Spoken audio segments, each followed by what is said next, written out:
2025년 3월 27일 목요일입니다. 히든풋볼 호회 스타트하겠습니다. 안녕하세요, 박종윤입니다. 안녕하세요, 임현철입니다. 네, 형철이의 기분은 어제 아놀드 영상이 올라갔지만 그때 말씀드렸던 것처럼 이미 마음의 준비를 많이 하고 있었기 때문에 그래도 비교적 덤덤한데 네. 마킹 그 탈착은 좀 찾았나요? 너무 감사하게도 DM을 한번 주셨습니다. 아, 그래요? 네, 그래서 여러 업체에 연락을 주셨어요. 추천해 주셨어요. 그래서 한번 검토를 해보고 또 추가로 누구를 과연 마킹을 할까? 사실 뭐 맥칼리스터는 아놀드 완전 극 반대에 있는 선수거든요. 왜냐면 맥칼리스터는 리버풀에 올 때 브라이튼을 위해서 재계약을 하겠다. 바이아웃이 포함된 그때 아마 포함됐을 거예요. 맞아요. 포함된 재계약을 하고 이적료를 브라이튼에 안겨주면서 리버풀로 이적을 했어요. 맥칼리스터는 아놀드와 완전 반대에 있는 케이스라서 마킹을 새로 한다면 맥칼리스터를 할까 뭐 이런 것도 좀 고민되고 그렇습니다. 이게 그 프린팅을 선택을 할 때 요 레플리카나 어센틱을 모으시는 분들이 취향이 다 달라요. 내가 좋아하는 선수라는 사람들이 있고 한 등번호만 쭉 모으는 분들도 있고 아니면 어떤 포지션을 모으는 분들도 있는데 저는 네이밍이랑 넘버가 많은 게 좋아요. 등짝이 꽉 찬 거. 멋있잖아요. 그런 그러면. 걸 생각하면 맥칼리스터가 좋죠. 그렇죠. 그래서 예전에 아스날로 따지면 누가 있었냐면 반브론 코스트가 있었습니다. 진짜 길지 않나요? 그게 그때는 심지어 아스날이 커브가 아니라 스트레이트였어요. 그래서 반브론 코스트가 체구가 안 크잖아. 네. 어깨 옆으로 삐져나가. 그 정도였던 걸 좋아합니다. 그 기억나나요? PSV에 있었던 헤셀링크. 알죠. 제가 마킹 전설을 알고 있어요. 선수는 잘 모르는데. 이렇게. 네. 근데 그 아저씨는 헤셀링크만 써 있는 게 아니라 풀네임이 거의 다 써 있던 걸로 기억을 해요. 그래서 네덜란드 선수들이 좀 긴 선수들이 많았습니다. 그렇죠. 하셀바인크나 반니도 길었고. 네. 그래서 탈착도 탈착인데 되게 제가 마음이 아팠던 게 저는 약과예요. 저는 이번 시즌 유니폼이잖아요. 보내주신 분 중에 보이시나요? 아놀드 유니폼만 다 마킹하신 분이셔. 아놀드만 있네? 네. 그래가지고 아는 분인데 행사장에서 뵈가지고 위원님 이거 다 어떡하죠? 너무 충격 소식이라 오늘 하루 종일 집중이 안 됩니다라고 하는데 제가 다 마음이 아프더라고요. 네. 제가 어제 그 영상의 댓글을 쭉 봤습니다. 네. 봤는데 이제 일부러 약간의 조롱과 긁음을 위해 오시는 분들 좀 논외. 그랬을 수도 뭐 저는 있지. 뭐 그것도 네. 재미라고 생각해요. 여러 의견이 있을 수 있어요. 너무 과한 거 빼고는. 근데 그거 빼고 좀 순수하게 그런 분들도 있더라고요. 사실은 정말 그 정도로 잘못된 거지 잘 모르겠다. 좀 설명을 해달라. 그래서 이제 저 그 생각이 들었습니다. 어제 뭐 저희가 영상에 넣긴 했지만 제가 그분을 뭐 비판하자 그러는 게 아니라 스포츠를 바라보는 시선이 여러 가지가 있을 수 있는데 크게 봤을 때 커리어가 오래 지속되지 않는 짧으면 10년, 길면 15년 정도 프로 생활을 하잖아요, 보통. 그런 선수들의 선택을 어떻게 우리가 바라봐야 되나? 물론 팬베이스의 스포츠고 저도 열중하고 좋아하는 팀이 있기 때문에 그런 부분에 대해서 충분히 감정을 공유한다라고 얘기를 했는데 또 어찌 보면 뭐 예시로 한 팀을 딱 정해서 좋아하지 않는 주원이 형 같은 경우에는 우리랑 또 감정이 다를 거란 말이야. 그렇죠. 그게 그렇게 큰 일인가? 이제 물론 또 형도 방송을 하다 보니까 이해한다라고 얘기하지만 제 생각에는 아주 깊은 이해는 아닐 거라고 생각하거든요. 네. 왜 그러지? 그 정도인가? 네. 뭐 그럴 수도 있는 거 아닌가? 또 심지어 선수 생활을 했던 분들은 오히려 커리어가 짧으니까 이거에 대해서 존중해줘야 된다라고 얘기하는 분들도 또 있어요. 그 또한 맞는 말이에요. 그래서 뭐 그런 얘기를 뭐 저희가 한번 지나가면서 얘기한 적이 있지만 그런 어떤 주제들 이게 힙풋에서만 다루기는 좀 길게 얘기할 법한 주제들을 좀 담아보면 어떨까라는 생각을 한번 했습니다. 그렇죠. 네. 어쨌든 아놀드의 경우는 그래도 리버풀 팬들이 좀 많이 화를 내는 이유가 사실 뭐 직장인들 직장 옮기는 거는 흔한 일이고요. 자주 있죠. 그걸 뭐라 할 수는 없어요. 우리도 사실 해당되는 이야기 아니에요. 큰 직장으로 대기업으로 이직한다 그러는 거는 오히려 잘 됐다. 가서 뭐 또 커리어도 쌓아가고 그런 거를 장려하죠. 그렇죠. 네. 근데 이제 그 전에 이제 어떤 과정을 거쳤냐의 결국 이야기인 것 같아요. 근데 아놀드의 경우는 어쨌든 팬들도 그렇고 결국 팬들 입장에서 아쉬움을 느낄 수 있는 뭐 괜히 얘기했네. 아무튼 여러 의견이 있을 수 있는데 팬들이 그런 상황이다 정도는 그냥 좀 얘기하고 싶습니다. 뭐가 옳고 그르다고 그래. 막 하고 싶지 않아요. 그렇습니다. 자, 이번 주는 A매치 주간이었기 때문에 뭐 별다른 리그 경기를 다룰 만한 건 없고 이제 국대 경기들 뭐 우리 국대 경기가 이제 3연 초가기 때문에 뭐 지금 뭐 별다른 걸 뭐 이가 어제 주배에서도 얘기했는데 지금 사실 우리는 산불이 좀 걱정이에요. 제일 큰 문제가 이게 비라도 좀 많이 오면 좋겠는데 보니까 정작 그 영남 지방 그쪽은 또 강수량이 많지 않더라고요. 그래서 이미 피해가 크기 때문에 더 이상 피해가 좀 많이 없었으면 좋겠다라는 생각이 좀 듭니다. 아, 이제 아무래도 사실 산불이다 보니까 이 산에 아무래도 좀 이렇게 나무도 많고 혹시 가족분들이 좀 모시는 분들 예, 맞아요. 또 이제 묘나 이런 게 그렇죠, 많고 그렇죠. 저희 가족도 이제 저는 뭐 경상도는 아니지만 네네네. 경기도 쪽에 이렇게 또 묘가 있는데 아 근데 그게 이렇게 훼손됐다는 소식 듣고 나니까 좀 마음이 너무 안 좋죠. 너무 아프더라고요. 네. 네. 그래서 뭐 이제 또 진화를 하러 들어가시는 소방대원분들도 그렇고 또 주변에 계신 분들이나 이래저래 좀 얼른 네. 진화가 돼서 좀 마음을 추스릴 수도 있고 빨리 피해 복구를 할 수 있도록 하면 좋겠습니다. 진짜 이렇게 비가 좀 많이 오길 바랬던 날이 없었던 그러니까요. 것 같아요. 진짜 비가 좀 빨리 와서 네네네. 일단 정말 좀 이제라도 정말 너무 큰 피해를 입으시고 상처를 받으셨겠지만 일단 빨리 좀 이 사태가 좀 끝났으면 좋겠다라는 그런 이야기를 좀 전하고 싶습니다. 그렇습니다. 네. 자, 우리 대표팀은 안 좋아요. 네. 너무나 좋지 않고요. 경기 정말 안 좋습니다. 근데 그거랑 별개로도 이제 다른 팀들도 살펴봐야 되는데 그 전에 부상 체크를 해봐야 되거든요. 왜 이 얘기를 드리냐면 알폰소 데이비스가 복귀를 해서 폼이 이제 이전 폼으로 돌아온 거 아니야? 라는 이야기를 들을 정도로 좋았습니다. 네. 근데 십자인대 부상을 당했습니다. 아, 사실 좀 너무 안타깝습니다. 진짜 너무 깜짝 놀랐어요. 네. 왜냐면 알폰소 데이비스가 돌아오자마자 그 셀틱과의 16강 플레이오프 2차전 라스트 미닛 골을 네. 넣어서 바이에른 연장 혈투 안 버리고 그죠. 바로 16강으로 갈 수 있게끔 유도를 해줬고 이 알폰소 데이비스의 유무가 되게 차이가 커요. 일단 속도가 워낙 빠른 선수라서 이 선수가 있어야 조금 더 상대 수비를 측면에서 괴롭히는 것도 당연히 가능하지만 수비 커버가 제가 볼 때 가장 큰 차이가 나거든요. 알폰소 데이비스가 못 나오면 게헤이루가 나오는데 게헤이루는 수비한테 너무 느려가지고 수비 커버가 잘 안 되는 스타일이고 이토 히로키는 이제 막 경기 감각을 끌어올리고 있는 단계에 있어서 지금 당장 슈투트가르트 때 폼을 그대로 보여줄 거라고 장담을 못해요.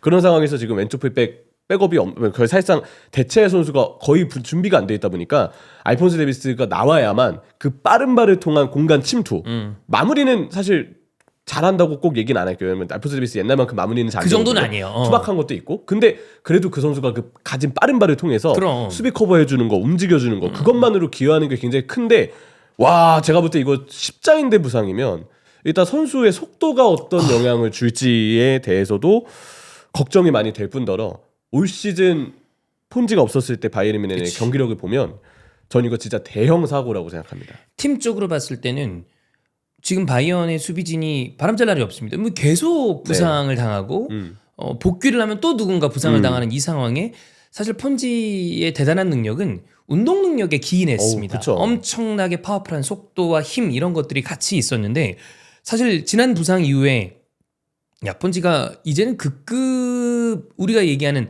정말 월크를 두드릴 수 있는 정도의 사이드백이 이젠 아닌 거 아니야? 라고 얘기됐던 게 그 운동 능력이 좀 감소된 느낌이 있었단 말이에요. 네. 근데 그게 다시 왔구나 싶었는데 십자인대 같은 큰 부상이면 수술을 한다고 하는데 정말 잘 재활을 하기를 기원을 하고 4분기나 돼서야 나올 수 있을 거란 얘기가 지배적이더라고요. 6개월 정도의 네. 시간은 아무래도 일단 최소 반년이라고 봐야죠. 그죠. 예, 수술을 일단 했다고 하니 당장은 시즌 아웃은 물론이고 다음 시즌 초반까지는 조금 여파가 있지 않을까라고 일단 좀 봐야 되지 않을까 싶어요. 근데 이거 지나가는 뉴스를 보니까 또 매니저 쪽이었나 에이전트 쪽이었나 이쪽에서는 이제 제시마치 감독이 좀 너무 무리해서 쓴 거 아니냐라는 이야기를 하는 경우도 있는데 여튼 지금 뭐 우리도 지금 또 홍명보 감독의 어떤 코멘트가 네. 문제가 됐었던 걸 지난주 호회에 다뤘었잖아요. 그거랑 별개로 이 부상마저 그거랑 연관이 있는지 우리가 정확하게 이야기 드리긴 어렵습니다. 이제 무슨 얘기를 드린 거냐면 클럽이나 국대나 경기 수가 분명 많아요. 너무 많죠. 그러니까 선수들한테 부하가 가고 있다라는 건 이건 부정할 수 없을 것 같습니다. 제가 가장 깜짝 놀랐던 게 진짜 3월 A매치 네이션스리그 8강부터 이번 시부터 8강부터 토너먼트 진행을 네. 하거든요. 1, 2차전이에요. 그래서 이번에 상당히 많은 경기들이 120분까지 경기를 치르고 네. 승부 차이까지 가서 승부가 갈린 경기들이 굉장히 많았습니다. 그 선수들 한 4일, 3일 쉬고 바로 또. 클럽팀 일정 들어가야 돼요. 바이에른 뮌헨의 경우도 이번 주 주말 좀 이른 시간에 바로 경기가 잡혀 있어서 각자의 국가에서 경기 뛴 선수들 바로 들어가자마자 바로 또 리그 경기를 소화해야 되는 굉장히 큰 부담이 따라오는데 제가 일단 바이에른 뮌헨만 쭉 보면요. 그냥 제가 봤을 때 전체 선수들이 다 너무 지쳐 보여요. 그러니까요. 근데 그 바이에른 뮌헨 솔직히 말씀드리면 분데스리가는 겨울 휴식기가 있잖아요. 그나마 있는 리그죠. 그나마 있는데도 불구하고 그리고 포카를 상대적으로 일찍 탈락했는데도 불구하고 와, 이 선수들 너무 지쳐 보인다. 제가 올 시즌 가장 한 팀을 쭉 팔로우하고 있는 지금 케이스가 아무래도 제가 분데스리가 중계하고 있다 보니까 바이에른 뮌헨인데 네. 그냥 봤을 때 너무 지쳐 보여요. 뮌헨만 해도 이 정도인데 휴식기가 있는 뮌헨만 해도 분데스리가 팀들만 해도 이 정도인데 다른 리그는 오죽하겠습니까? 리그컵이랑 뭐 박싱데이 있는 프리미어리그 팀들은 오죽할까? 지금 리버풀도 사실 제가 당연히 쭉 보고 있지만 너무 지쳐 보이거든요. 맞아요. 근데 다른 팀들은 오죽하겠어요. 이게 다 저는 일정과 무관하다라고 얘기하기가 힘들다고 어렵죠. 봐요. 예. 더군다나 축구 전술의 트렌드가 많이 뛰고 활동량을 중시하고 모든 포지션이 공수를 함께 해야 하는 어떤 형태로 진화되다 보니까 선수들한테 부하가 더 많이 가는 것 같습니다. 근데 그렇죠. 이게 끝이 아닙니다. 네. 우파메카노도 부상이에요. 무릎 부상이라고 하죠. 네. 이 우파메카노는 그 프랑스 대표팀 일정을 마치고 왼쪽 무릎에서 관절염이 발견이 됐다. 뭔가 염증이 좀 있는 것 같아요. 네네네. 그래서 추후 몇 주 동안 경기 출전이 어려울 것이다라는 이야기가 있는데 이거 이대로면 알폰소는 당연히 아마 이제 시즌 아웃이고 장기. 우파메카노도 이러면 인테르전 못 뛸 가능성이 좀 있거든요. 네. 당장 4월 초가 인테르전이니까. 김민재 선수도 복귀를 한다 손 치더라도 어느 정도 페이시 될지 모르기 때문에 2차전은 모르겠지만 1차전은 좀 불투명하다고 봐야 될 거예요. 지금은. 그리고 당장 우리의 예상대로 리그를 쭉 쉰 다음에 1차전을 오랜만에 뛴다고 해도 그럼 감각이 문제죠. 그렇죠. 그렇기 때문에 지금 일단 리그도요. 지난번에 우니온 베를린전을 바이에른 뮌헨이 못 이겨서 레버쿠젠하고 승점 차 6점 차입니다. 그러니까 여전히 아주 유리한데 이런 모릅니다, 진짜. 정말 그래서는 안 되겠지만 뮌헨 입장에서 그래서는 안 되겠죠. 한 번 덜미 잡히잖아요. 그럼 진짜 순식간에 가시권 되는 거예요. 우리가 지난번 레버쿠젠 바이언 경기를 보면서 그게 무승부로 끝나면서 야 이거는 이제 끝났다라고 봤는데 생각지 않은 순간과 어떤 상황이 벌어질 가능성이 약간이나마 생겼습니다. 그렇죠. 이게 진짜 만약에 다른 리그처럼 경기 수가 많았지 모른다? 34경기 아니고 38경기였습니다. 그러면 4경기면 그리고 6점 차면 혹여 몰라요. 진짜 모르는 거죠. 그래서 지금은 리그도 아예 막 힘을 빼고만 나갈 수는 없는 모양새거든요. 네.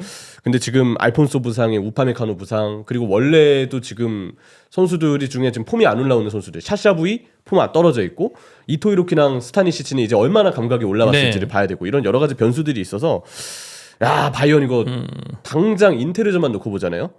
챔피언스리그에서 인텔이 꺾기 쉽다고 말할 팀이 어디 있습니까? 인텔은 어려워요. 아, 수비 실점 진짜 안 하는 팀이에요. 진짜 어려운 팀이에요. 네. 골이 좀 안 나오는 게 문제지 어쨌든 그 팀 자체가 상대하기가 쉬운 팀이 아닙니다. 특히 토너먼트는 항상 축구에서 그럼. 정론과도 같은 네. 수비 잘하는 네. 팀이 올라간다는 이야기 많이 하잖아요. 그게 해당되는 팀이 제가 볼 때 인테르 같거든요. 지지난 시즌에 괜히 준우승했나? 네. 저는 그래서 사실 그냥 뮌헨과 인테르가 진짜 베스트 전력으로 붙으면 경기를 지배하는 건 아무래도 뮌헨 쪽의 가능성이 커 보여서 근데 결과는 모른다. 그렇죠. 의 느낌이거든. 100대 100으로 붙어도. 예상이 참 힘들다. 근데 이 수비진이 이렇게 된 상황을 보니까 와 이거 인테르 쪽으로 좀 기울겠는데 약간 그런 느낌까지 생각이 들 정도로 들긴 해요. 네. 물론 그래도 예상이 어려운 거 맞지만.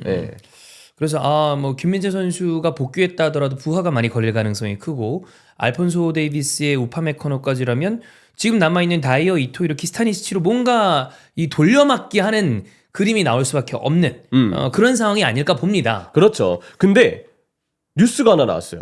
김민재 선수가 팀훈련에 복귀는 했다. 라는 이야기가 있거든요. 네네네. 그러니까 이제 현지 기자도 놀란 것 같아요. 사진을 찍혀가지고 김민재가 돌아왔네. 그래서 잠깐 반응이 좀 있었는데 근데 문제는 이게 팀 훈련을 소화했다. 사진이 찍혔다 뿐이지 그걸 어느 강도까지 소화했는지는 그럼. 모르고 사실 어쨌든 인테르전도 김민재 선수 준비를 해야 되거든요. 예. 지금 이게 우파메카노나 뭐 알폰소의 부상 소식이 전해지면서 김민재가 일찍 돌아온 건지 아니면 예상보다 빠르게 부상에서 회복된 건지 아니면 원래부터 이 시점부터 팀 훈련을 하기로 한 건지 그렇지. 알 수 없습니다. 근데 이거를 정말 김민재 선수의 지금 경기 감각이나 몸 상태가 어느 정도인지는 주말 경기 라인업을 봐야 할 것 같아요. 네. 근데 지금대로라면 일단 주말 경기 라인업에 무조건 김민재가 들어올 거란 보장은 없다. 없다. 특히나 챔스도 마찬가지예요. 그러니까 사실 돌아오면 그렇죠. 좋겠으나 알 수 예. 없는 상황이다라고 보는 게 좀 맞는 것 같습니다. 그래도 어쨌든 콤파니 감독의 인터뷰 내용을 보면 아마 인테르전은 어떻게 돌아오지 않을까. 뛰게 하려고 할 것 같다 정도로만 정리해야 될 것 같은데 그러면 리그에서 이제 센터백을 어떻게 운용할까 이걸 그치. 지금 봐야 되잖아요. 아까 얘기했지만 레버쿠젠의 어떤 승점 차가 많지 않아요. 6점이면 두 경기입니다. 무승부 조금씩 나오고 레버쿠젠이 만약에 기세 올리면 진짜 마지막까지 긴장해야 되는 상황이 올 수도 있고 네. 뭐 그걸 떠나서 이제 김민재 선수 위주로만 생각을 한다면 어쨌든 주전조가 계속 부상으로 빠지면 이게 힘이 들 거란 말이야. 옆에 있는 선수들도 마찬가지이기 때문에 바이에른 뮌헨이 올해 쉽지가 않습니다. 그렇죠. 특히나 수비 라인. 리그를 결국 기준으로 본다면 저는 아마 이토 다이어 이렇게 센터백진을 좀 배치해야 되지 않을까 이토와 싶어요. 다이어. 이토와 다이어. 왜냐면 스타니시치로 물론 가능하긴 한데 백포의 수비를 당장 막 믿고 맡기거나 할 정도로 막 자신 있게 제가 얘기 드리긴 좀 힘들 것 같거든요. 그리고 고레츠카는 수비형 미드필더 지금 주전으로 봐야 되고. 네. 그래서 제가 봤을 때는 이토 다이어인데 다이어가 뭐 세간의 이미지와는 다르게 그래도 롯데 멤버로 뛰면서 되게 열심히 일단 뛰고 있고 그래. 이 선수가 물론 나왔을 때는 미네니 라인에 조금 소폭 내려야 되는 단점은 존재하지만 요즘 콤파니 감독이 막 무조건 마냥 맞아요. 라인을 막 미친 듯이 올리고 축구하고 있지는 않거든요. 그랬다가 좀 뒤었죠. 네, 그리고 본인이 좀 조절을 되게 영리하게 하고 있어요. 그래서 레버쿠젠은 챔스에서 전 잡았다고 생각을 그쵸. 하는데 다이어가 어쨌든 제가 봤을 때는 위기의 순간에 그래도 나와서 일단 그래도 괜찮은 활약을 해준 경기들이 있었다 올 시즌 그렇게 일단 얘기 드릴 수 있을 것 같아서 이렇게 이토 다이어로 당분간은 리그를 좀 소화하지 않을까. 이토 다이어면 좌는 게레이루 게이루를 쓰는 거죠. 오른쪽엔 라이머 스타니시치를 뭐 그 번갈아 정도로 쓰겠죠. 번갈아 쓰겠고 샤샤부이는 일단 지금 폼이면 나오는 게 좀 쉽지 않을 것 같아요. 만약 김민재가 리그까지 복귀 가능하다고 하면 이토 좌측으로 보내고 네. 김민재 다이어가 나오는 그림이 그나마 이상적이네요. 그렇죠. 왜냐하면 그래야 아마 게이루 왼쪽 풀백에 쓰면 분명 그쪽에 속도가 문제가 생길 거예요. 네. 그래서 그게 좀 걱정이 돼서 이제 아무래도 이토가 왼쪽으로 뛰는 게 낫다고 보는데 사실 미넨 입장에서 제일 좋은 건 좀 무리해서라도 사실 김민재 선수가 뛰는 거. 라고. 팀 입장에서 그러니까 네, 부상 미넨 입장에서. 걱정이 없다라는 네. 전제 아래 그렇습니다. 진짜 그 정도로 지금 수비진이 이거 네. 비상등이 켜진 겁니다. 폰지랑 우파 참 우파도 좋은 선수인데 부상이 잦다. 네. 추가로 네. 깜짝 놀랐던 소식이 사실 지난주에 한 번 있었거든요. 예. 세상에 우루비가 다쳤대요. 맞아요. 요즘에 이제 노이어를 대신해서 이제 우르비 골키퍼가 계속 나오고 있었는데 우르비가 발부상을 당했다고 해서 와 걱정을 했는데 복귀는 다행히 했어요. 어. 팀 의원은 복귀했다고 하는데 물론 뭐 직전 컨퍼런스를 좀 들어봐야 알긴 하겠지만 콤파니 감독 인터뷰를 들어봐야 알긴 하겠지만 아마 우르비는 그래도 뛸 것 같다. 네. 그리고 제일 중요한 노이어 빠르면 인텔리전 복귀라고 하는데 이게 제가 봤을 때는 아마 1차전은 불투명 근데 2차전은 나올 수 있는 정도의 핏이 아닐까. 지금 시점에서는 일단 그렇게 예측을 해야 될 것 같습니다. 이게 그 뭐 저희가 또 직전주로 가서 리뷰 프리뷰도 뭐 간단하게 히프스에서 드리고 그러겠지만 인테리 키퍼가 얀존마입니다.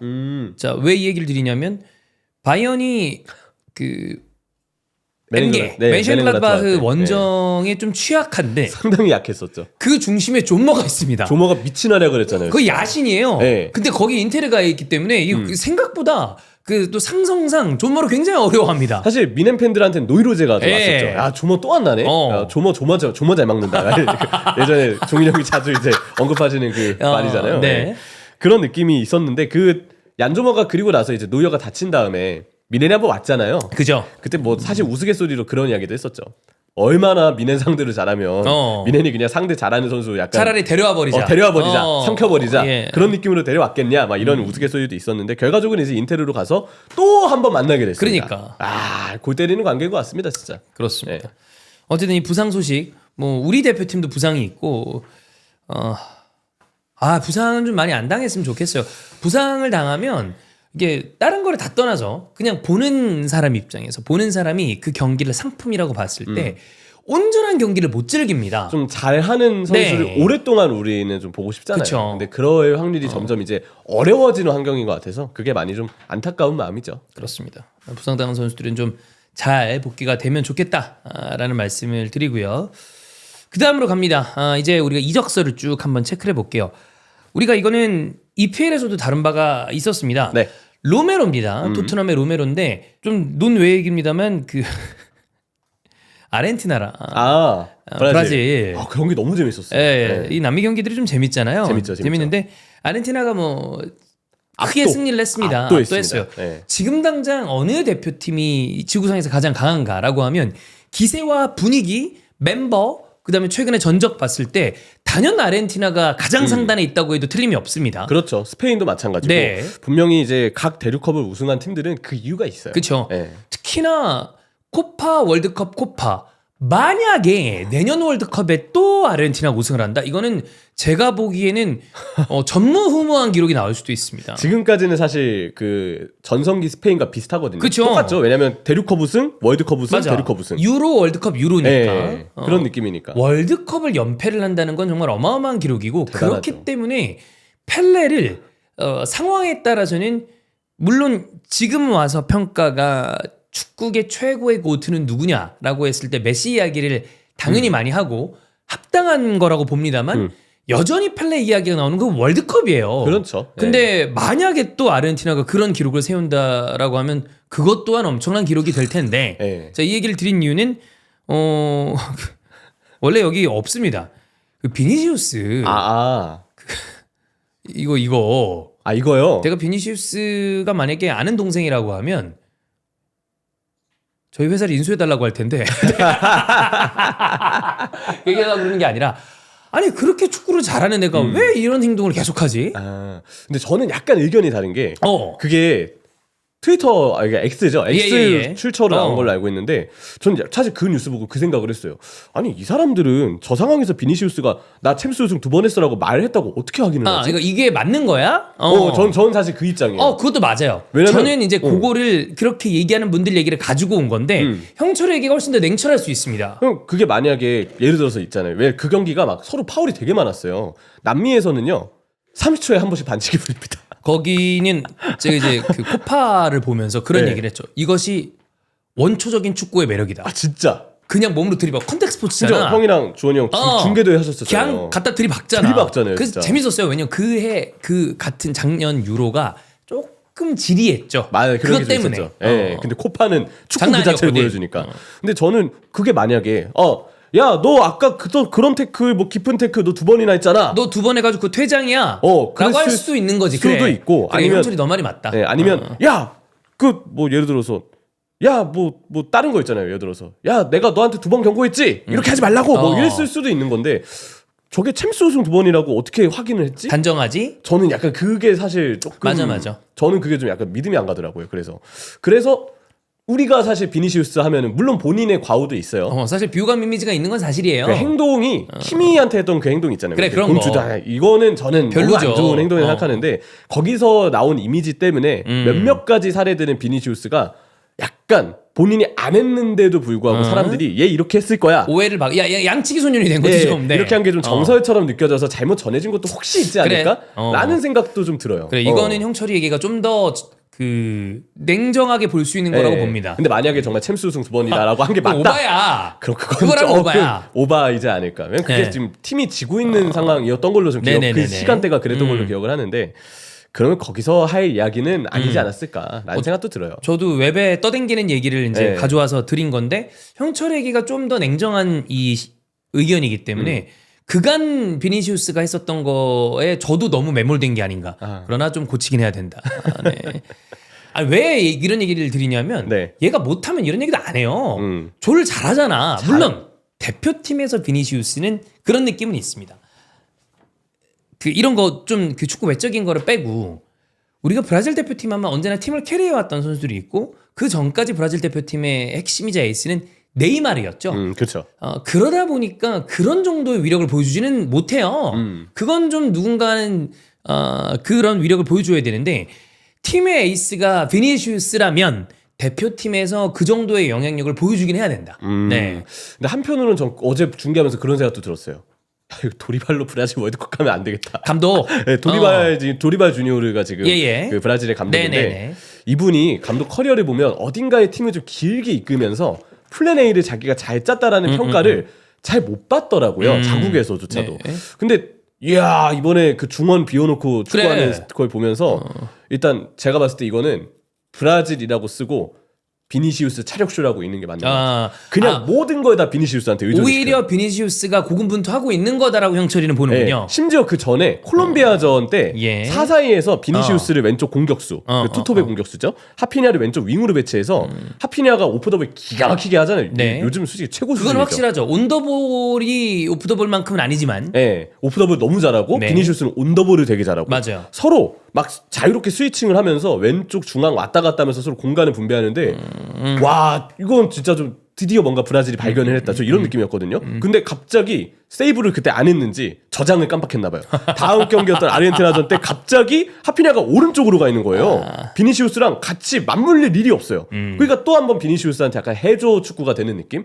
비니시우스 드리블할 때마다 3명이 달라붙거든요. 누구도 공간 분배를 안 합니다. 이런 거는 선수의 문제라기보다는 감독이 좀 더 문제다. 와, 이 플랜대로 가면 안 될 텐데 이런 느낌이 들고 더 놀라운 건 비니시우스가 거기서 3명을 뚫더라고요. 네. 프리킥 얻어내고. 아, 그런 거는 또 비니시우스 위력을 보여줬다. 제가 봤을 때 감독이 바뀌면 다시금 비니시우스는 캐리할 만한 재능이고 그럴 환경인데 야, 브라질 대표팀이 이 팀이 약간 팀 같지 않은 느낌이에요. 이거 이대로 월드컵 가면은 제가 볼 때 좋지 않다. 상당히 좋지 않은 성적이 좀 따라올 가능성이 높지 않을까 네. 이렇게 보고 있습니다. 그렇습니다. 브라질 대표팀에 대한 얘기는 형철의 얘기가 좀 냉철하게 네. 비니시우스와 감독 그 상황을 본 거니까 직접 중계를 또 이제 한 네네. 형철이의 의견이 좀 더 명확하니까 그거 위주로 저참고해 주시면 되겠습니다. 저도 뭐 3월 보고 이렇게 평가한 거니까. 근데 네. 이게 사실 왜냐하면 이게 저도 지금 방금 얘기한 게 똑같은 거예요. 축구 팬들이 다 그냥 자세히 보진 않잖아요. 근데 그런 이미지 이런 것들 때문에 실제로 보면 그렇지 않은 것들이 그냥 이렇게 바깥으로 나오는 경우가 많은데 이런 거는 또 형철의 얘기를 딱 봐주시는 게 맞기 때문에 좀 더 명확하게 브라질 대표팀을 보기에는 감독의 문제 네. 그리고 비니시우스의 그 어떤 제스처 문제는 약간 그 호도됐을 수 있다. 이 정도로. 그리고 브라질 대표팀은 뭐 저도 이제 중계 들어갈 땐 보지만 더 쭉 보신 정말 오랜 팬분들도 계실 거니까. 많아요. 네, 만약에 또 추가적인 정보가 있으시다면 댓글 남겨주시면 아마 많은 또 우리 네네. 팬분들이 공유하는데 되게 또 도움이 될 거라고 생각합니다. 좋습니다.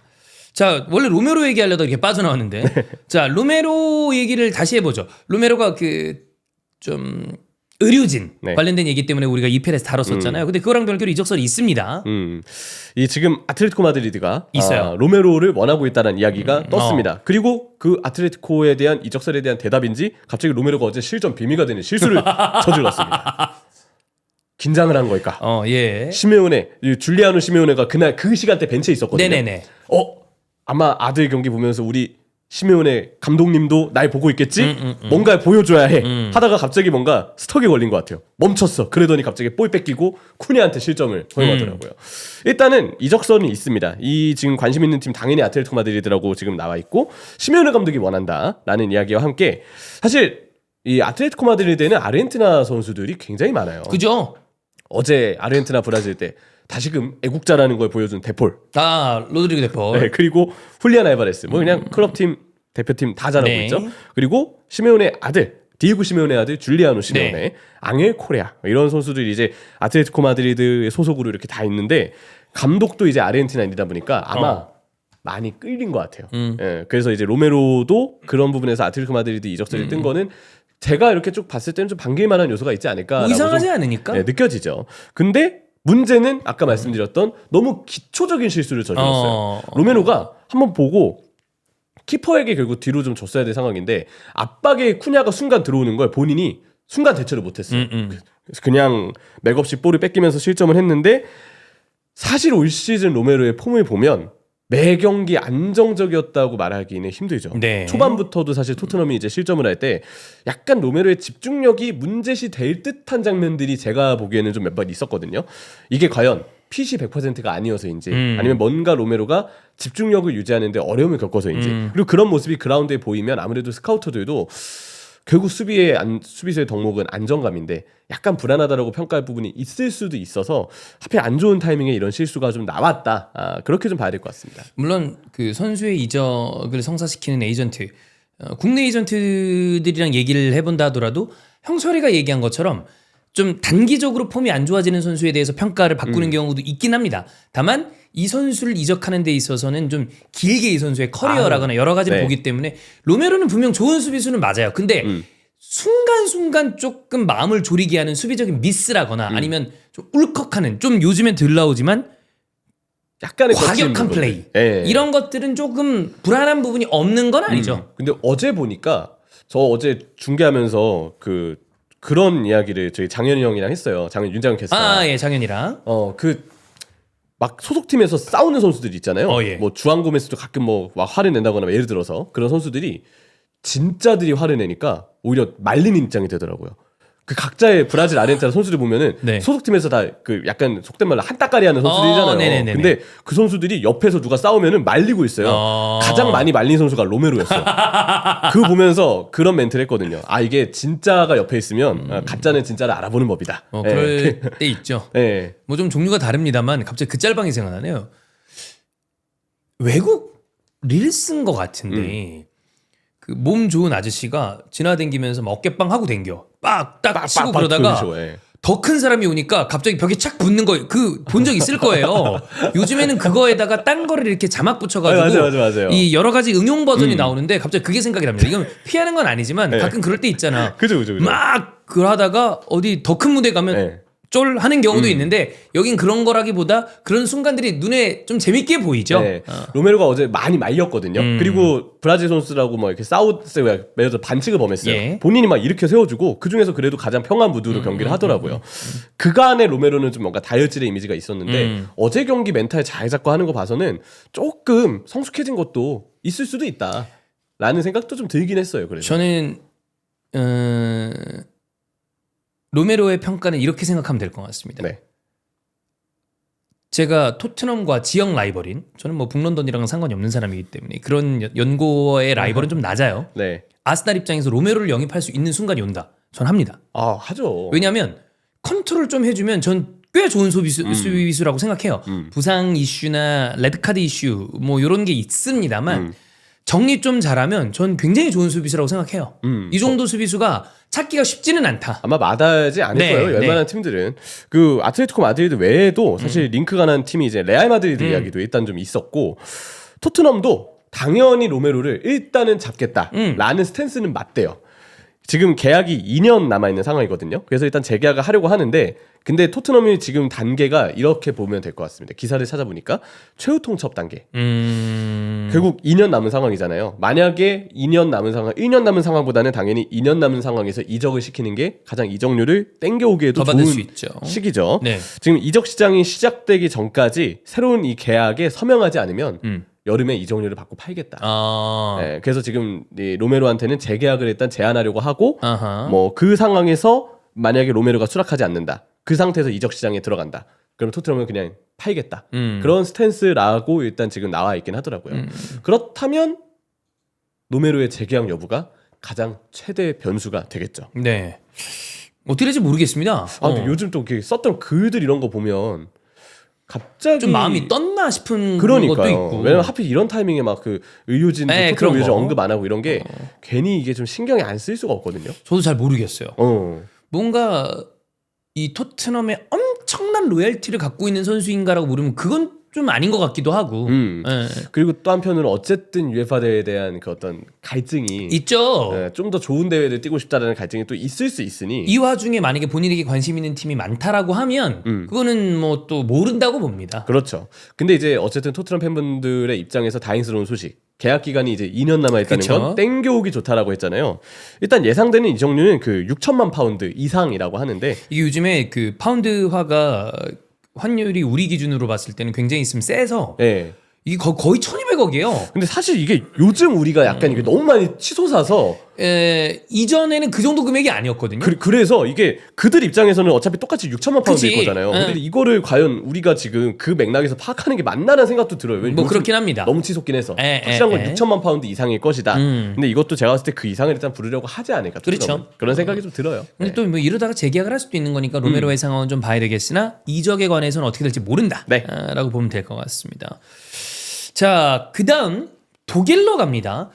이 선수 이름 보니까 형철이가 자주 얘기했던 네. 이름이라 좀 반가운데 마인츠의 브루카르트 링크가 있습니다. 브루카르트가 지금 바이에른 뮌헨을 포함해서 뭐 프랑크푸르트, 라이프치, 레버쿠젠까지 분데스리가 팀들 링크가 다 나고 있습니다. 예, 잘하죠. 잘해요. 네. 스탯이 22경기 15골 2개 도움. 나이가 2000년생 24살의 지금 나이인데 딱 좋죠. 마인츠 주포. 네. 네. 시즌마다 약간씩 부상이 있긴 해요. 근데 그런 아쉬움이 딱 있긴 하지만 저는 이 선수가 지난 시즌과 올 시즌을 비교했을 때 경합이 더 발전했다라고 개인적으로는 느꼈고 오프 더블이 너무 좋아요. 오. 저는 제가 가장 좀 감탄하는 공격수에게 감탄하는 장면이 수비수 이렇게 뒤에 이렇게 숨어 있다가 쏙 나오는 쏙 거. 나오는 이렇게 잘라 들어오는 움직임 있잖아요. 제가 약간 그걸 볼 때마다 약간 짜릿함을 좀 희열이죠. 그게 공격수의 DNA 같으니까. 근데 그런 움직임이 브루카르트에게 나올 때가 있어요. 그리고 그 빠따가 좀 좋다고 느끼거든요. 예. 슈팅 빠따가 좋아서. 그거 없는 공격수들 있는 팀. 예. 아스날 얘기입니다. 굉장히 답답합니다. 저 리버풀 얘기도 있습니다. 아, 예. 슈팅 빠따. 그렇지. 그런 게 좋아야 되거든요. 빵빵 질러주면 그게 시원한 맛이 있는데 네. 리버풀도 지금 그런 슈터는 없잖아. 아, 그렇습니다. 그래서 부르카르트는 사실 저는 마인츠 경기 네. 중계하거나 볼 때마다 좋은데? 이런 공격수 있으면 좋겠다. 예, 아. 그런 생각이 좀 들었는데 네. 지금 분데스리가 팀들 링크가 일단 좀 나고 있어요. 그래서 지금 그 기사를 보니까 마인츠하고 지금 계약이 되어 있잖아요. 맞아요. 2천만 유로에 바이아웃이 존재한다는 이야기가 있습니다. 엄청 염가인데? 사실 염가죠. 왜냐면 지금 보면 분데스리가에서 더 15골 넣은 선수예요. 올 시즌 15골이고 지금 득점 순위에서 어쨌든 꽤 높은 랭크를 차지하는 선수인데 웬걸 이 선수가 2천만 유로의 바이아웃? 이러면은 되게 싸요. 굉장히 싼 거죠. 그래서 부르카르트의 강점을 다시금 말씀드리면 내려오는 플레이 많이 한다. 그리고 앞서 말씀드린 대로 경합이 지난 시즌보다는 좀 더 발전한 느낌이어서 볼 간수를 잘한다라는 점. 그리고 속도가 꽤 빠른 편이에요. 활동폭 넓고 그러면서도 상대를 당겨준다는 점. 나이나 이런 형철이가 얘기해준 장점을 생각해보면 현대 축구에서는 굉장히 그 공격수가 가져야 될 덕목을 많이 가지고 있다. 네. 라고 보여요. 그렇죠. 그리고 몸이 좀 많이 유연해서 일단 신체 능력 좋고 득점력 갖고 있는 공격수다. 이렇게 봐주시면 될 텐데 지난 시즌은 올 시즌보다 좀 더 폴스나인에 가깝게 뛰었거든요. 근데 잘했어요. 이러면 아마 어떤 느낌인지 아실 거예요. 내려오는 플레이, 공간 만들어주는 플레이, 잘한다. 그러면서 본인이 잘라 들어가는 그 네. 침투가 상당히 좋다. 이렇게 확인해 주시면 될 것 같은데 다만 이제 바이에른 뮌헨 이야기를 좀 드렸잖아요. 근데 뮌헨은 현실적으로 가능성이 좀 낮지 않을까. 왜냐면 해리케인이 있지 않습니까? 그렇지. 본인 옛날 입장에서. 토트넘에서 세컨 공격수를 찾기가 어려웠던 게 케인의 존재 때문입니다. 케인을 보유한 팀 입장에서는 뭐 세컨 공격수가 나올 가능성이 굉장히 현재 줄어들죠. 그렇죠. 그래서 아마 지금 부르카르트도 본인이 생각했을 때 뮌헨은 아주 좋은 규모의 대단한 규모의 팀이지만 출전 시간 때문에 본인이 조금 이적을 망설일 수 있다. 그리고 아까 다른 분데스리가 팀들이 있잖아요. 자, 프랑크푸르트 지금 에키티케 이적설이 있거든요. 아, 에키티케 리버풀 링크도 꽤 짓던데. 저는 예. 긍정적으로 이번에 터졌기 때문에 잘하고 있는 선수니까요. 드리블 진짜 잘합니다. 맞아요. 에키티케 일단 이탈시 대체 영입 타겟으로 부르카르트 보고 있다. 자, 라이프치 세슈코 이적설이 있죠. 있죠. 세슈코 이적하면 아마 뭐 어떻게든 본인이 이제 대체로 뭐 부르카르트를 데려오려 하지 않을까 싶고, 자, 레버쿠젠 보니페이스가 지금 이적할 거라는 이야기가 또 있습니다. 그래서 지금대로의 어떤 루머라면은 이 팀들은 부르카르트를 만약에 데려올 때 분명 누군가가 이탈해서 데려올 가능성이 크기 때문에 그 자리 그대로 이 선수가 꿰차면 바로 주전이거든요. 그래서 부르카르트를 아마 바이에른 뮌헨보다는 이 이외의 팀들이 좀 더 본인이 뛰기에는 좋은 환경의 팀이다. 네. 그래서 아마 그 팀들을 좀 생각하지 않을까라고 일단은 좀 느껴지긴 합니다. 아니 근데 이런 거를 봤을 때 이제 형철이는 부르카르트가 바이언보다는 다른 팀의 가능성도 열려 있다라고 보는 것 같은데 바이언이 공격수랑 링크가 계속 나는 거 보면 이게 포워드를 좀 더 추가하고 싶은 마음은 있는 것 같습니다. 그렇죠. 왜냐하면 해리케인이 만약에 못 나와요. 그리고 사실 케인도 이제 나이가 있고 뭐 부상이 없는 선수는 아니니까. 부상이 은근히 토트넘에 떠나기 전에도 후반기에 조금씩 있었어요. 발목이라거나 뭐 이런 거. 그래서 관리를 좀 해줘야 되는 게 사실이에요. 바이에른 뮌헨 정도 되는데 경기가 오죽 많습니까? 많죠. 그래서 이제 일정 관리를 해줘야 되는데 케인이 못 나올 때 일단 차선이 토마스 밀러 제로톱. 예전보다 이제 밀러가 아무래도 신체 능력이 많이 떨어져서 밀러 형 제 또래입니다. 늙었어요. 사실 쉽지 않죠. 그리고 또 다른 차선책 그나브리. 여기까지 하겠습니다. 얘기하지 않겠습니다. 그리고 뭐 무시알라도 사실 뭐 제로톱이 가능하긴 한데 이 선수는 웬만하면 공미 자리에서 쓰게 하는 게 좋고 그나브리 제로톱은 이건 좀 안 되죠. 피해야죠. 피해야 됩니다. 그렇기 때문에 공격수를 왜 찾는지는 여기서 충분히 설명이 가능할 거라고 느껴지고요. 사실 그리고 또 다른 백업 공격수가 마티스텔이 있었죠. 텔은 어떻게 될까요? 뮌헨은 어떻게든 내보내고 싶어하겠죠. 한계라고 아마 팀 내부적으로는 판단을 하고 있는 것 같은데 그렇기 때문에 공격수가 필요합니다. 자, 슈투트가르트에 닉 보이테마데라는 선수가 있습니다. 이 선수 다리가 진짜 길어요. 키가 굉장히 큽니다. 요즘 공격수들 보면은 에키티케도 그런데 약간 다리나 팔이 이렇게 쭉쭉 뻗어 있는 선수들이 학다리 같은. 약간 학포드 극과야. 쭉쭉 약간 그렇군요. 호리호리하게 길어요. 저는 옛날 아데바요르가 약간 그런 케이스라고 느끼는데. 좀 있죠. 좀 그런 학다리 같은 느낌 좀 있잖아요. 근데 아데바는 제 어릴 때 봐서 제가 정확하진 않아요. 감정 그런 걸 떠나서 그거인 거 대비 엄청 탄력 있고 저는 사실 이전에 요즘엔 그런 선수가 많아졌는데 이전에는 극히의 이속도 나오는 선수 처음 봤어요. 그래서 모나코 때 벵거가 찍은 거거든요. 키가 그렇게 큰데 진짜 겁나 빠르고 탄력적입니다. 원래 그 정도 키면 조금 둔해요. 뭐 예를 들면 뭐 비슷한 시대라고 봐야 되니까 지루. 지루. 예. 저는 지루를 진짜 좋아하는 공격수고 대단한 공격수로 고평가할 생각하는데 만하죠. 민첩하진 않아요.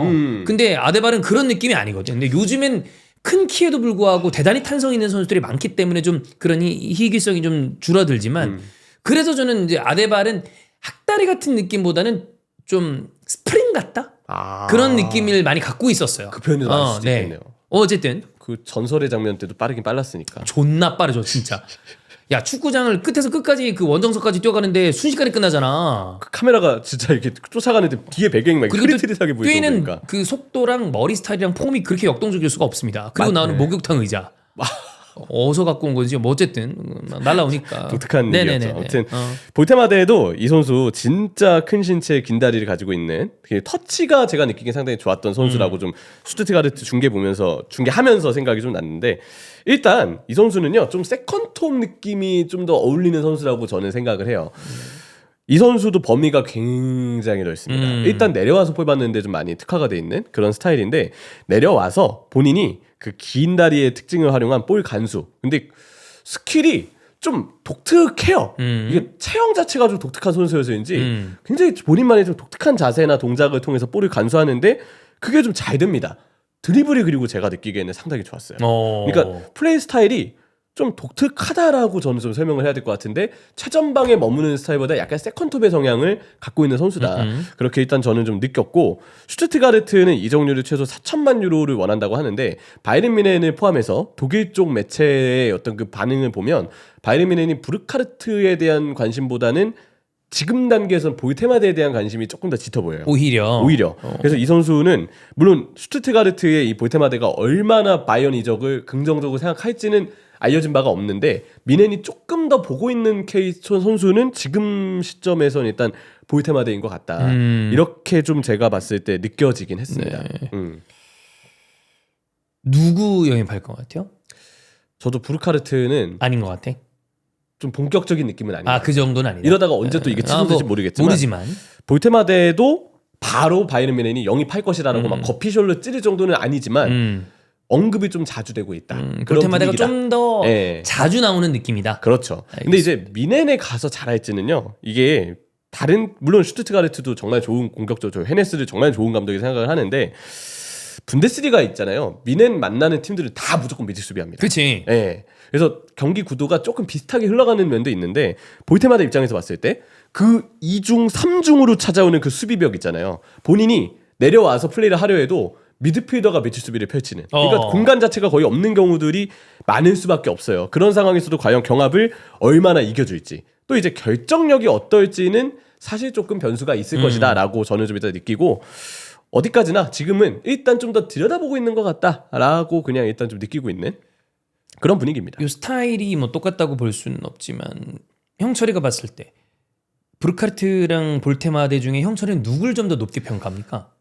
이게 저도 이게 어쨌든 사람이다 보니까 이게 감정이 좀 실릴 수밖에 없는, 제 취향이 실릴 수밖에 없는 것 같긴 한데 저는 개인적으로 부르카르트가 너무 좋아요. 부르카르트를 왜냐면 자주 얘기를 했거든. 진짜 잘한다고. 마인츠라는 팀 자체가 너무 중계할 때 재밌기도 하고 네. 부르카르트 막 12월에 골 넣을 때 보면 이야 엄청난 골도 넣고 이랬던 게 생각이 나서 그런지 그냥 이상하게 부르카르트가 저는 많이 좀 눈에 들어와요. 네.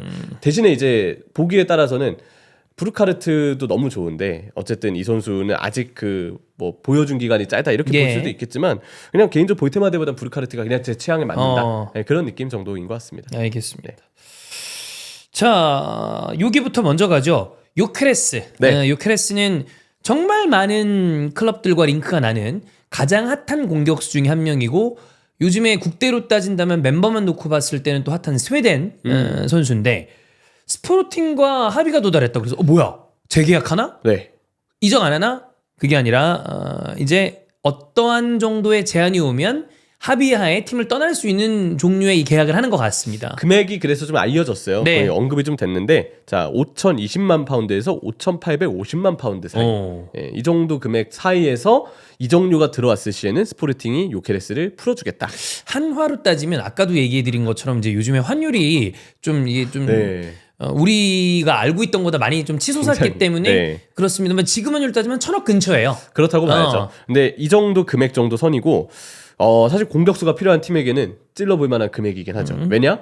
사실 공격수 필요한 팀에게 지금 요케레스가 얼마나 좀 주요급으로 떠오르고 있는 공격수입니까? 그리고 아마 경쟁이 붙지 않을까요? 그치? 네, 붙을 거라고 생각해요. 요즘에 공격수 매물 자체가 많이 없어가지고 저는 요케레스가 어느 정도 빅리그에 와서 잘할지 솔직히 모르겠어요.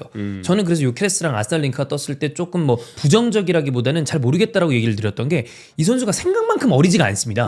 아주 어린 선수는 아니에요. 그리고 가끔 가다가 이제 물론 유럽 대항전에서 어느 정도 보여준 게 있습니다만 이 선수가 그러면 완전히 단점이 없는가라고 한다면 이 부상도 조금 있고 그래서 경쟁은 붙을 텐데 어느 정도 할지 잘 모르겠어. 뭐 못할 거다라고 얘기하는 건 아닌데 어쨌든 변수가 좀 있죠. 에. 왜냐면 저도 이 선수를 쭉 봤을 때 일단 정말 부지런한 스타일인 거 아주 좋아요. 발 빠른 것도 되게 좋아요. 이 정도 키에 이 정도 발 가지고 측면에서 드리블로 상대 흔드는 게 사실 이 체구의 쉬운 플레이가 맞아요. 아닌데 그게 되게 부지런하면서도 드리블로 상대를 흔들 수 있고 그게 속도가 있기 때문에 좀 가능한 플레이 같거든요.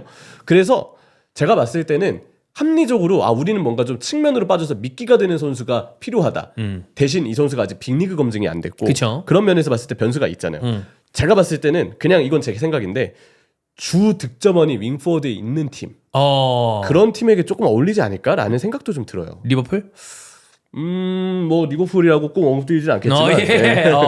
근데 리버풀은 사실 그건 있어요. 살라가 지금 주 득점원이긴 한데 그죠. 살라를 언제까지고 믿고 갈 수는 그래, 없으니까 그건 그렇지. 사실 보기에 따라서는 그냥 이제는 최전방 선수가 골 네. 넣어줘야 된다. 그래서 해야 된다. 더 뭔가 최전방에 저 머물면서 득점력이 검증된 선수가 필요하다라고 볼 수도 있거든요. 그래서 마냥 리버풀이 무조건 좋다라고 얘기하기는 좀 힘든 수도 있는데 근데 어쨌든 이런 좀 스타일을 갖고 있는 선수다라고 언급을 드리고 싶고 제가 오히려 약간 요케레스에게 걸리는 건 요즘에 갑자기 부상이 좀 생겼어요.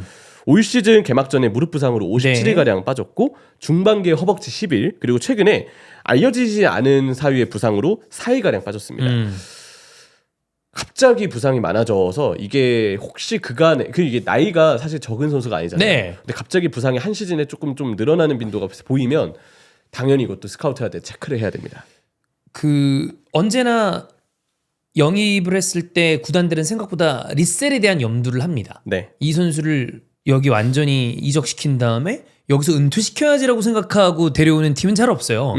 그렇기 때문에 아마 제가 봤을 때 이 정도의 이적료가 발생하고 데리고 온 다음에 얼마를 쓰고 얼마에 다시 떠나보낼 것인가를 생각하면 굉장히 쉽게 영입할 만한 선수는 아니에요. 그렇죠. 네. 그래서 좀 뭔가 까다롭다? 까다롭다기보다는 좀 고려해야 될 게 많다. 꽤 많아요. 네, 그쵸? 이렇게 좀 얘기를 하는 게 맞는 것 같은데 일단은 지금 맨체스터 유나이티드 역시 아모린 감독과의 재회를 스토리텔링을 할 수 있겠죠.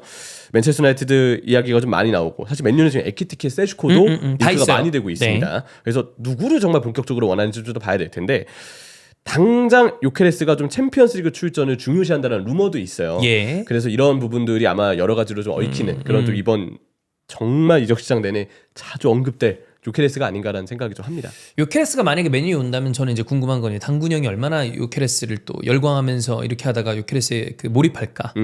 요즘에 이제 가르나초에 몰입을 하다가 지금 좀 몰입할 선수를 당군형이 좀 못 찾고 있는 것 같거든요. 요케레스 오면 굉장히 많이 몰입을 하지 않을까라고 생각하고 있습니다. 자 그리고 가끔 이렇게 나쁜 말 쓰시는 분들이 계세요. 이렇게 요케레스 이적서 있을 때마다 야 얘도 누네스 되는 거 아니냐? 굉장히 나쁜 말을 하고 계신 분들이 계신데 제가 그래서 찾아봤어요. 테니스 마케트에 거의 비슷한 경기를 스포르팅과 벤피카에서 각자 경기 수를 띄웠거든요. 네네네. 전체 대회 기준으로 했을 때 요케레스가 누네스보다 거의 한 2배 가깝게 더 많은 골을 넣었습니다. 네, 그러니까 요케레스를 무조건 보기도 전에 얘 빅클럽 가면 뭐 빅리그 가면 누네스 되는 거 아니야 라는 나쁜 말은 일단 자제해 주시기. 요케레스 무시하지 마세요. 그거군요. 알겠습니다. 누네스하고는 골 수가 좀 달랐다. 네. 이런 얘기를 좀 일단은 드리겠습니다. 누네스는 어디 가나요? 가야죠.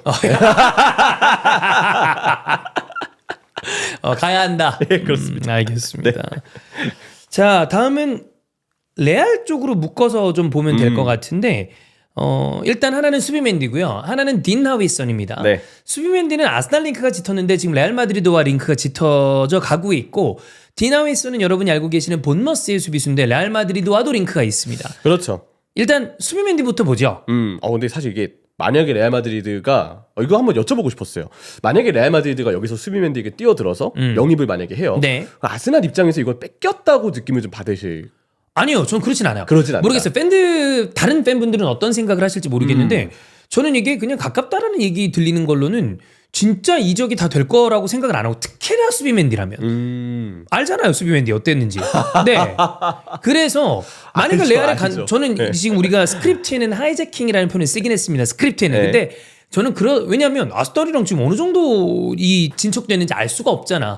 그 전에 리버풀이랑 정도 이적 시장에서 얘기가 나왔으면 그건 하이제킹이라는 표현을 쓸 수 있습니다. 근데 지금 아스널이랑 그 정도인가 잘 모르겠어요. 네. 그러면 이제 표현 자체는 레알 마드리드도 본격적인 관심을 갖고 있다. 그 정도의 느낌이 네. 가깝지 않나. 그리고 그냥 제 개인적인 생각인데 물론 수비맨디라는 선수가 소시에다드 바스크 쪽에 굉장히 로열티가 강하기 때문에 스페인 내의 이적, 왜냐면 바르셀로나도 이미 노린 바가 있었고 그렇죠. 그때도 바르셀로나의 이적과 관련해서 조금 이제 문제가 나왔던 거는 스페인 내 이적보다는 차라리 이적을 한다면 해외가 낫지 않냐라는 이야기를 보고서 그럼 리버풀로 가겠다 이런 생각을 했던 건데 레알 마드리드도 비슷한 어떤 상황이잖아. 스페인 네, 내 이적이니까. 그쵸. 근데 그거랑 별개로 저는 지금 상황으로 따져볼게요.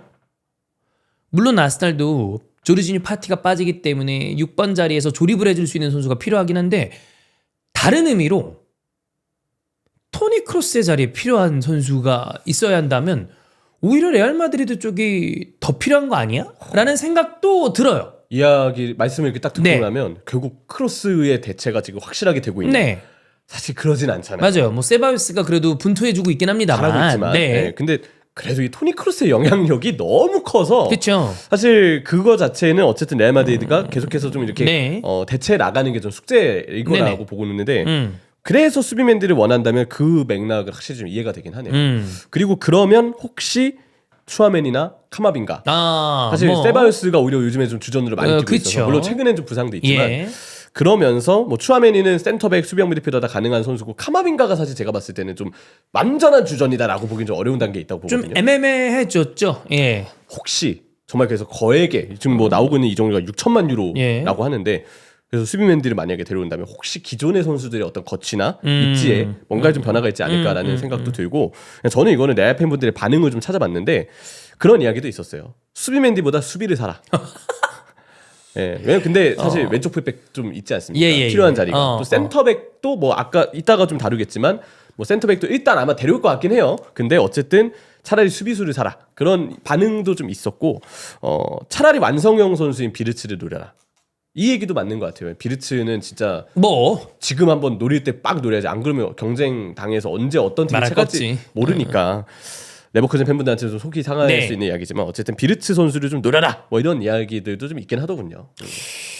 누가 더 급한가? 그 수비맨디라는 선수가 예를 들어 움직인다 손 치면 레알이 더 필요한가? 아스날이 더 필요한가? 리버풀이 더 필요하죠. 흐라벤 있잖아요. 잘하잖아. 흐라벤만 의존해서는 안 되기 때문에 네, 수비형 미드필더가 좀 필요하다 네. 보는 입장입니다. 네. 나는 아스날을 잘 모르겠어요. 왜 그러냐면 조르지뉴 파티가 나가는 게 맞아요. 그러면 라이스를 왼쪽 8번에 쓸 건지 오른쪽 10번은 이제 외대고르라 치고 네. 좌우 메잘라로 봤을 때 라이스를 그 자리에 쓸 건지 아니면 요즘엔 스켈리가 계속 삼성도 나오고 되고 있으니까 또. 네. 그리고 6번 8번으로 쓰고 싶은 마음이 있다고 하니까 그쪽으로 바꿔 쓰려고 하는 건지 그리고 기마랑이스 링크도 있으니까 물론 그 가능성 여부랑 별개로 어떤 식으로 생각을 하는지를 모르겠어서 수비맨디에 대해서 강하게 어떤 이 딱 밀어야 된다라는 얘기를 하지 못하겠고 잘 모르겠어요. 그래서 그렇게 보면은 진짜 레알이 조금 더 우위라고 볼 수도 있는 거네요. 예. 그리고 저는 이제 그런 마음이 있습니다. 수비맨디의 의중을 몰라요. 그리고 정말 스페인 내 이적을 어느 정도 좀 꺼리는지도 모르겠습니다만 전 레알이랑 붙으면 생각을 잘 안 해요. 그냥 레알 가겠지 뭐. 약간 이런 느낌이 강해서 저는 이건 그겁니다. 왜 막 그런 게 아니라 제 나름대로 굉장히 한 20년 넘게 느껴온 어떤 그 느낌이 레알과 뭔가 엮이면 피해라. 그러니까 그만큼 레알 마드리드가 이적 시장에서 그리고 유럽 국적의 선수들 또 남미 선수들은 또 다를 수 있어요. 독일 국적의 선수는 또 다를 수 있습니다. 근데 그 파워의 어떤 이 강력함을 좀 자주 봐왔던 터라 수비엔디 레알 딱 얘기 나오는 순간 그래 뭐 알아서 하겠지 약간 이 느낌으로 바뀌었어요. 그 챗GPT의 네. 유료 버전을 얼마 전에 썼어요. 네네네네. 챔피언스리그 우승팀 예측을 해달라 했더니 당연히 아주 그냥 기다렸다는 듯이 레알 마드리드라고 얘기하더라고요. 그 던질까 말까. 네. 저희가 지난주에 이제 꼴등을 했습니다. 네, 꼴등을 했는데 저랑 주원 형이 이제 아틀레티코 마드리드에 한번 걸어봤죠. 이제 한번 역배가 터질 수도 있다. 그죠. 결과적으로 승차까지 갔으니까 어떻게 될지 몰랐던 거 아니야. 그 얘기를 막 한 다음에 누군지 기억 안 나요. 누가 그랬어요. 그래서 누가 챔스 우승할 것 같아요? 저는 얘기했습니다. 레알이요. 아틀레티코 마드리드 왜 골랐어요? 그냥 레알이 우승할 것 같아요. 약간 그런 느낌이 있어. 그러니까요. 왜 여기가 좀 그래. 네. 그냥 진짜 그 격투 게임 같은데 끝판왕으로 기다리고 있는 그런 위험이 있어요. 예전으로 따지면 오메가 루갈. 아, 네, 아니면 이제 뭐 오로치 이런 사람들이 있었죠. 예. 그런 느낌인 것 같아요. 그래서 어쨌든 근데 저는 이러다 수비인들이 잔류하는 거 아닙니까? 그럴 수도 있어요. 그러니까 얘는 그러고도 남아. 그러니까 저는 사실 잔류 확률도 꽤 있다고 충분히 왜 한번 당해봤잖아. 보고 네. 있습니다. 예. 그 다음에 아까 얘기했던 디나 윌son인데 네. 본머스의 센터백이죠. 이번 이적 시장에 가장 핫한 센터백 매물 중 한 명이 될 것 같아요. 지금 마찬가지로 레알 마드리드가 원하고 있다는 이야기인데 이번에 3월 A매치 때 스페인 대표팀에서 맹활약을 하면서 주가가 폭등했다고 합니다. 네. 이 선수가 사실 네덜란드 대표팀도 고를 수 있었는데 결과적으로 스페인 대표팀을 그쵸. 골랐고 이름만 놓고 보면 스페인 대표팀 안 같아요. 사실 네덜란드 같죠. 딱 네덜란드죠. 그래서인지 이번에 스페인 네덜란드 경기할 어. 때 하이선이 공 잡을 때 네덜란드 관중석 쪽에서 야유가 굉장히 많이 나왔다는 그런 또 이야기가 전해져 오긴 했었습니다. 네. 선수 계약 상황을 보면요. 본머스와 2030년까지 5천만 유로의 바이아웃 조항이 있고 사실 키가 일단 크죠. 그죠? 수비수의 키는 일단 무조건 천부적인 거라서 예. 큰 키를 가질수록 당연히 더 좋은 부분이 있는데 볼줄 좋고. 볼줄 좋고 드리블 잘하고 네. 그리고 적극적이에요. 진짜 나와서 수비하는 거를 되게 적극적으로 이렇게 전진해서 수비하는 스타일. 그러면서 이제 커트 능력이 상당히 좋은 또 이 하이선인데 지금 관심 있는 팀 센터백이 급한 팀들 첼시, 레알 마드리드, 리버풀 이렇게 일단 언급이 되고 있는데 뭐 대표적인 세 팀 최근에 뉴스가 나왔던 세 팀만 언급되는 거지 웬만한 팀은 지금 다 딘 하이선 엄청 탐내고 있을 겁니다. 다만 일부 언론과 뭐 기자는 하이선이 스페인으로 가는 걸 원하고 있다는 이야기도 있어서 아까 얘기했던 세 팀 중에 그럼 레알 마드리드가 좀 해당이 될 수도 있겠다. 예, 그렇게 봐야 될 것 같습니다. 그거 이외에도 지금 공격수뿐만 아니라 센터백들도 이동할 가능성들이 큰데 네. 레버쿠젠에 뭐 타라거나 타는 아마 바르셀로나로 가게 되지 않을까 뭐 싶어요. 얘기가 굉장히 짙었었죠. 오랫동안 많이 나왔기 때문에 네. 이게 이적 시장은 또 정말 직전까지 가봐야 아는 거지만 아마 바르사로 FA 이적을 하지 않을까 싶고 그다음에 뭐 게히는 진짜 계약 기간이 이제 올해가 25년 1년 남았어요. 그죠.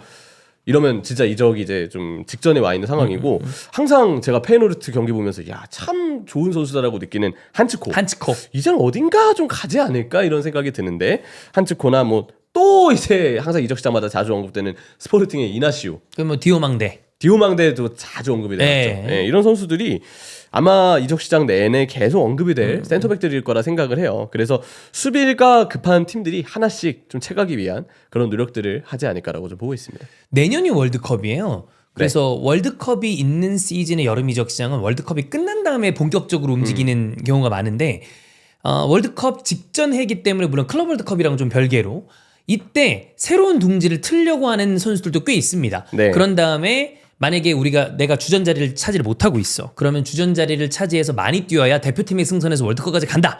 그 그림을 그리기 때문에 아마 이번 여름 이적 시장은 모르겠어요. 글로벌하게 경기가 좀 불안정하기 때문에 잉글랜드 팀들 이외에 어떤 팀들이 돈을 쓰게 될지는 모르겠습니다만 제가 봤을 때는 꽤 이동이 많은 여름 이적 시장이 아닐까라고 개인적으로는 생각합니다. 네, 저도 그런 느낌일 것 같아요. 선수들도 물론 월드컵을 앞두고 있어서 이적을 꺼려하는 경우도 있을 수 있지만 근데 한편으로는 지금 단계에서 오히려 더 많은 팀들이 보강을 좀 할 만한 왜냐면 정말 여러 빅클럽들이 야 우리 이 선수단 숫자로는 안 된다. 더 많은 대회를 치러야 되고 더 많은 경기를 치러야 된다. 이거 느꼈기 때문에 아마 많이 땡겨오려 할 거예요. 많이 데려오려 할 것 같아서 네. 선수들도 그런 구단의 움직임을 알고 나면 좀 더 이적에 열린 마음으로 이번 이적 시장을 접근하지 않을까 이렇게 좀 보게 됩니다. 그렇습니다. 자, 히프 토에 오늘 이렇게 국대 경기 몇몇 이슈랑 이적설 네. 봤고요. 다음 주에 다시 리그. 근데 그거 있어요. 다음 주 EPL이 에펠컵 말고는 리그 경기가 없어요. 제가 그래서 모처럼 또 잉글랜드 팀 중계를 많이 합니다. 제가 FA컵 이제 이번 주 2경기 들어가거든요. 예. 브라이튼, 노팅엄, 본머스, 맨시티 이렇게 들어갔는데 과연 정배라고 느껴지는 맨시티가 그쵸. 우승을 향해서 쭉쭉쭉. 왜냐면 준결승까지만 가면 일단 웸블리는 가거든요. 네. 그런 여정이 될지 아니면 뭔가 또 이변이 나올지 이런 또 거 다른 너무- 이변. 왜냐면 네. 특히나 본머스가 요즘에 페이스가 조금 떨어졌다 하더라도 이번 시즌 돌풍이 팀 중에 하나인 건 분명하거든요. 압박을 또 잘하는 팀이고요. 네. 네. 기대가 상당히 많이 되는 또 이번 매치업이죠. 네. 그렇습니다. 다음 주에 히프스로 돌아오도록 하겠습니다. 고맙습니다. 감사합니다.